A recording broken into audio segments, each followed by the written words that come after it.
আসসালামু আলাইকুম সবাইকে, আমি তাওহিদ বলছি। আমরা সবাই বিকাশ অ্যাকাউন্ট ব্যবহার করি। আপনি যদি বিকাশে কোনো ভুল নাম্বারে সেন্ড মানি করে ফেলেন বা টাকা পাঠিয়ে দেন, তাহলে সেটি কিভাবে ফেরত আনবেন সেটি আজকের ভিডিওতে আপনাদেরকে জানাবো। তো কিভাবে বিকাশে ভুল নাম্বারে টাকা পাঠালে সেটি ফেরত আনবেন এই বিষয়টি জানতে অবশ্যই ভিডিওটি শেষ পর্যন্ত দেখবেন। ভিডিওটি শুরু করার আগে বলতে চাই, এই চ্যানেলে দীর্ঘদিন যাবৎ ভিডিও দেওয়া হয়নি, নতুন করে শুরু করেছি, এজন্য আপনারা আমাকে সাপোর্ট করবেন। ভিডিওটি ভালো লাগলে একটি লাইক দিবেন। চ্যানেলটি সাবস্ক্রাইব করা না থাকলে অবশ্যই সাবস্ক্রাইব করবেন। চলুন দেখে আসি কিভাবে বিকাশে ভুল নাম্বারে টাকা পাঠালে সেটি ফেরত আনা যায়।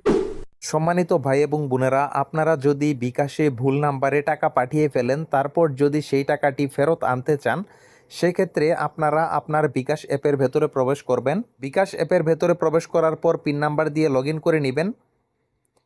পিন নাম্বার দিয়ে লগ ইন হয়ে গেলে আপনাদেরকে প্র্যাকটিক্যালি বিষয়টি দেখাচ্ছি।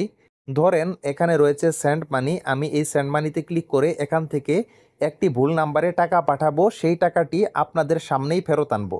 নাম্বারটি দেওয়ার পর এখান থেকে নেক্সটে ক্লিক করলাম এবং এখান থেকে নেক্সটে ক্লিক করলাম। তারপর ধরেন এখান থেকে আমি 20 টাকা দিয়ে দিলাম আপনাদেরকে বোঝানোর জন্য।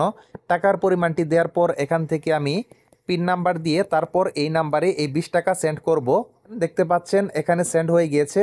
দেখেন আপনাদেরকে দেখাচ্ছি, আমার বিকাশ অ্যাকাউন্টে ব্যালেন্স ছিল 50 টাকা। ভুল নাম্বারে 20 টাকা পাঠানোর পর আপনারা দেখতে পাচ্ছেন আমার বিকাশ অ্যাকাউন্টের ব্যালেন্স রয়েছে 30 টাকা। তার মানে 20 টাকা আমি পাঠিয়েছি। এখন এই টাকাটি কিভাবে আমরা ফেরত আনবো?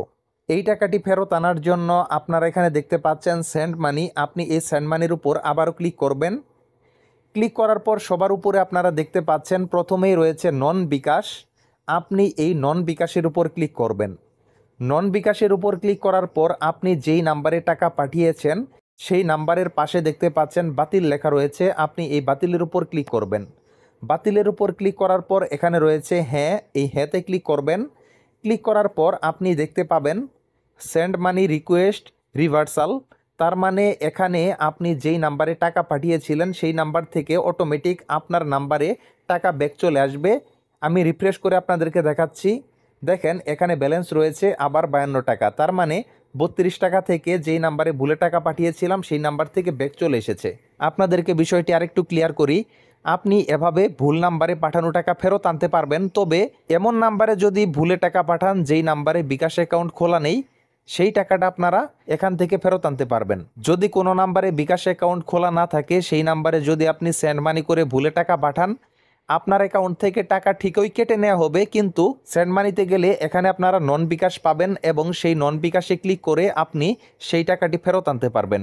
যদি এমন নাম্বারে ভুলে টাকা পাঠিয়ে ফেলেন যেই নাম্বারে অলরেডি বিকাশ অ্যাকাউন্ট রয়েছে, তাহলে টাকা পাঠানোর সাথে সাথে সেই বিকাশ অ্যাকাউন্টের ভেতরে টাকা চলে যাবে। সেই টাকাটা আপনারা কখনোই ফেরত আনতে পারবেন না। যদি টাকার পরিমাণ খুব বেশি হয়ে থাকে, যে 20,000, 50,000 বা 1 লাখ টাকা পর্যন্ত, তাহলে আপনারা বিকাশ কাস্টমার সেন্টারে কথা বলবেন যে আমি একটি নাম্বারে টাকা পাঠিয়েছি, সেই নাম্বারে বিকাশ অ্যাকাউন্ট খোলা আছে, ভুলে চলে গিয়েছে। তারাই আপনাকে এটির সমাধান দিবে। যদি এমনি নর্মালি 100, 200 বা 500, 1000 টাকা হয়ে থাকে, যেই নাম্বারে বিকাশ অ্যাকাউন্ট খোলা নেই অথচ টাকা কেটে নিয়েছে, তাহলে আপনারা এই সিস্টেমে সেই টাকাটি ফেরত আনতে পারবেন। আমি আশা করি আপনারা বুঝতে পেরেছেন কিভাবে বিকাশে ভুল নাম্বারে পাঠানো টাকা ফেরত আনা যায়।